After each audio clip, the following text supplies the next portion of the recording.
What's up everybody, it's Jake Gordon again here today, and we're going to go over what you need to start dropshipping as a complete beginner. We've got the full A to Z of what you need to do if you want to get started in dropshipping and make some of that ecom money.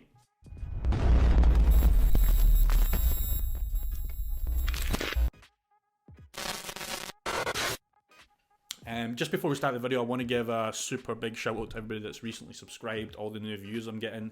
It's super motivating to see this channel grow, even if we're still at a small pace. Like, I can really see this channel hitting 1K, and yeah, dudes, just keep it up. I'm super loving the feedback, and I'll keep pumping these values out for you if you keep up the train going. But yeah, let's get right into this video and let's start right now. So step number one, in my opinion, you should use Shopify. It's just the easiest platform to take payments. It's the easiest platform to connect your analytics, any sort of ad platform you want to use. In my opinion, it's just the easiest. So I would use Shopify, but there's another few companies or platforms you can use, such as Wix. WooCommerce is another one. In my opinion, I've used them.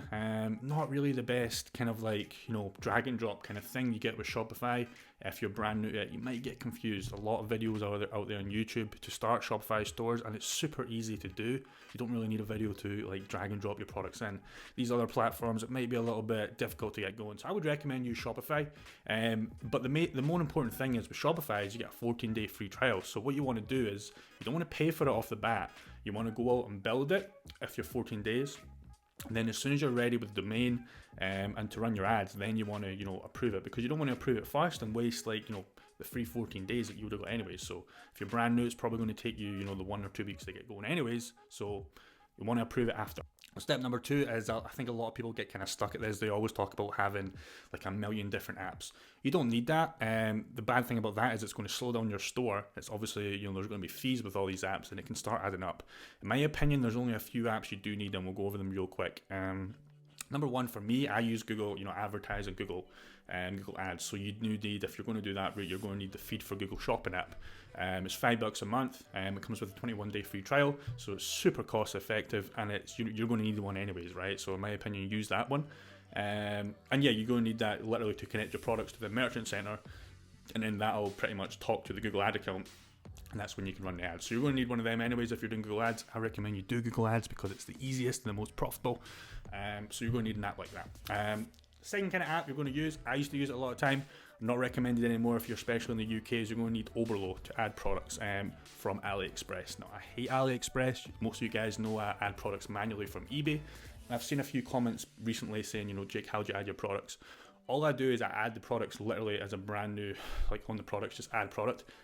Copy my description, have the images, and it's just a brand new product. So I don't use apps, and especially if I'm dropshipping from eBay, I'll manually order first, and then I'll have my VA place the orders, or on the kind of last step, I'll be sending them CSV files of the orders. So you want to do it step by step by step. But yeah, if you're going to go down the route of AliExpress, Oberlo is a super nice way because you can import the products right off the bat, and it's super fast. Another app I would recommend to have is SMS Bump. It's huge for abandoning carts. And it works a lot better than emails, literally because, people have their phones in their hand, right? A lot of people aren't looking at emails these days. And if they're super interested, but they just got distracted, SMS Bump is super profitable. You can spend $2 and get returns of 1,000 in sales. I'm not joking. And yeah, so for me, I've got a video on this. I'll link up the top if you want to go and check it out. But all you need to do is set it after 5 minutes, no discount code, just get them back in that cart and it'll work out super well for you. Last app I would recommend right off the bat is Klaviyo. So this is the emails, but it works super well if you link it in with SMS Bump. So with the SMS Bump, like I said, you're going to have 5 minutes, right? So you're going to have it triggering after 5 minutes, and then you can introduce the Klaviyo 10 minutes, and then 1 hour, 24 hours, and keep it going. And yeah, you can start introducing discounts as well. If you have them both firing, they work super well. So I would recommend that. The last app that I haven't written down is a sweet upsell, or you can use Zipify. Now that's just a post-purchase app, and it works super well. If you get a discount, super right, I recommend 15 to 25%, and that's the kind of last one you would recommend to need. But right off the bat, until you're getting sales, don't add it, because until you're not getting sales, what's the point? Okay, so these are the main three I would add. If you're going to use Oberlo as well, that'll be your fourth one. So do that. What I will recommend is, there's no spammy, horrifying apps, there's no countdown timers like everybody else recommends, and I see on people's stores. We don't have them kind of apps because it looks super bad and it doesn't look it doesn't look genuine. Like, you don't see like Amazon, Apple, all these big proper brands have them like horrifying account. Can you imagine? Like, it would just look so bad. So why are you trying to change reinvent the wheel? Just don't have any of this, just have your page super clean and it will convert a lot better. Now, that shit used to work for sure, but not anymore. Step number 3, you're going to do a domain. I recommend .com or .co.uk if you're in the UK. .co.uk works super well in the UK. It just ranks a lot better. But don't choose anything like .store, .net. It's not going to rank as well organically if people are typing in your products. .com is going to stand out a lot better, and so does .co.uk. So grab one of them. Also, what a lot of people do is they'll go to something like GoDaddy or other domains. Don't do that. Just buy it directly from the Shopify, and it syncs much easier. It's like $14 a year, so it's like $1 a month. Like, it's insane, right? So don't do that. Just buy it in Shopify. It's super easy to do. But always, before you start customizing, make sure the domain's available. See a lot of dudes, going out there, making a store, having a logo, and then guess what? They come and buy a domain. Domain's already taken, so they have to go and redo the whole thing. So always make sure you check the domain's available and then start customizing the store, because if you get it wrong, you're going to waste a lot of time. And a lot of you brand new dudes off the bat will probably choose the domain that's probably taken. You'll probably go with something generic, which there's nothing wrong to do, but it's probably already gone. So make sure domain's available first before you start getting into the nitty-gritty details of it. Now, one of the most important steps I would recommend is product research, right? So this goes back to also your mentors, your YouTube videos, where you getting your knowledge from, but also like what are you adding to your store, right? So even if you have everything else, like all these other steps, if you don't have good products, it's not going to work, because it's very hard to run ads to crappy products. You will get sales of crappy products, but you're going to find it impossible to scale, because if the product doesn't work, it's not as advertised. Going to get refunds, going to get chargebacks, you're going to be out of the game, and you're going to think this thing's a scam. So make sure you have good products. If you're doing Google Ads, I've recommended a million times how you find these products. And you want to make sure you can obviously rank them. If you're doing Facebook ads, you're probably going to have to find the next fidget spinner, because it's going to be hard to sell generic products primarily off Facebook ads. That's why I love Google Ads, but you can still do it off Facebook ads as well, but make sure that product really pops.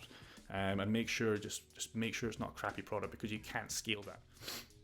Now, there's no set number you need for these products, right? A lot of people say how many products you need, Jake, like 10, 20, 30, 40, 50. You only really need one, but it's going to be hard if you're brand new to find that one, right? So you need to constantly test. If it is 10, if it is 20, if it is 30, it might be 50, but eventually if you keep testing, you're going to find that one winner, and that's all you really need. So there's no set answer to this. It might be 1, it might be 10, it might be 100, right? Hopefully not, because the more you test, the better you're going to get, and it's probably going to be between 10 to 20 normally if you're brand new. That's what my first winning was. So yeah, constantly test. I've said this a million times before, but product research is super important, because without products, like, there's no sales, okay?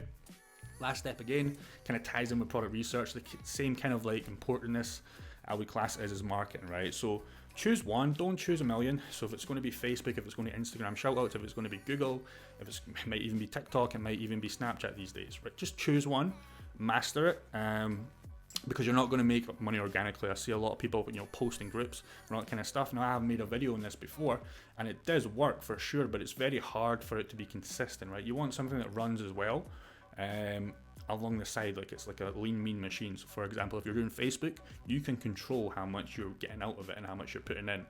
If it's Google Ads, like, I know exactly how much I'm putting in and how much I'm getting back out, and once I get it going, because it's very consistent. So you're going to need to choose sort of marketing. If it's Google Ads, like I said, or if it's Facebook ads, choose one, master it, and just let it run out, because you're going to be, eventually, if you just choose one, you're going to be the absolute best of the best of the best. If you keep diving in between Google, Facebook, you're just going to be average, and people like me will just wipe you out. So choose one, be the best, and scale it out. So yeah, dudes, that's my video on what you need to start dropshipping beginner checklist. Hope you guys enjoyed it. If you're new, make sure you subscribe, make sure you leave a like. If you want to see any more videos in this kind of category, comment what you want me to do next. But yeah, dudes, super appreciate, like I said at the start of the video, for all the new subscribers, and I'll see you in the next one.